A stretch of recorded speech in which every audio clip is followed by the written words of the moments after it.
In this video, I'll be showing you how to paint the Heroquest wizard. I started by priming the miniature with Skull White primer. Next, I painted the shirt with Xandri dust. You don't have to be careful with this, because other colors will fix the mistakes.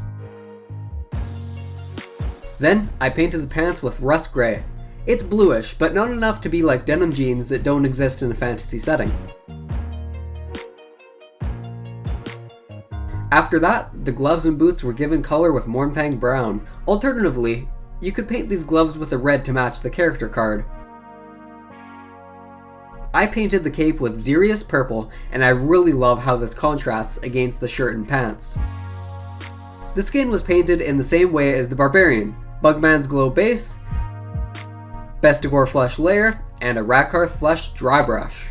I painted the belt with Doombull brown, although it looks similar to Mornthang brown, so you could use XVD88 or something to make it stand out a lot better. I gave color to the shaft of the staff with Dryad bark. I had considered making this look like metal, but settled on wood with metal end caps. I put Lead Belcher on the belt buckle and the inside of the ring that's on the finger of the raised hand. Then I put Gorthor brown onto the hair. Hashat Copper was painted onto the wizard's metal headband and end caps of his arcane focus, aka the staff. I dry brushed a little bit of Averland Sunset onto the hair to make it appear more blonde, even though its color became closer to that of the shirt.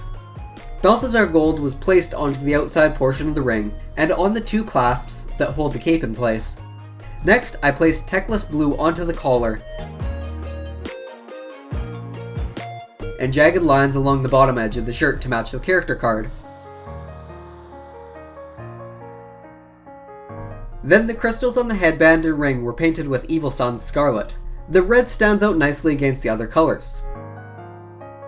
Then I wanted to try something interesting, a galaxy pattern on the back of the cape. To achieve this look, I used a combination of different blues, purples, black, and a white for stars.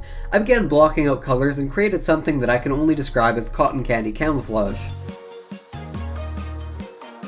After placing the stars, I was left with this, which actually became more toned down due to shades. After that, I moved on to the basic material. This was a combination of techniques used on the Barbarian and Dwarf. I put PVA glue on the base, built up piles of static grass, spread on more PVA, sprinkled on some small rocks, then dunked it into this container of soil. Next, I finished the skin with Reichland Flesh Shade, and I gave the cape a coat of Carroburg Crimson.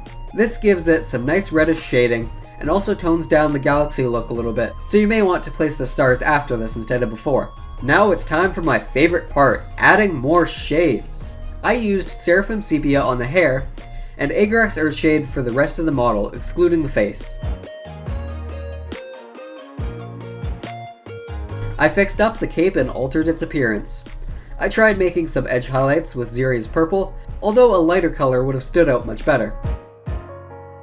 Like with the other heroes, I made eyes with White Scar and Abaddon Black. This model is the most annoying to work with because the eye sockets are so small. I put white into the eyes, then with a small brush shakily attempted to place the pupils, and fixed the face with Bestigor flesh. I wasn't happy with the pupil placement, so I later changed its location towards the center of the eye. Finally, I painted the rim of the base black to match the rest of the set, and here is the finished wizard. I like how this turned out, and this tutorial can certainly be applied to the new model. Here is what our finished party of heroes looks like. Thank you everyone so much for watching this video. If you liked it, please do give me a like and a sub, because that really helps me out, and I will see you all in my next video. Goodbye.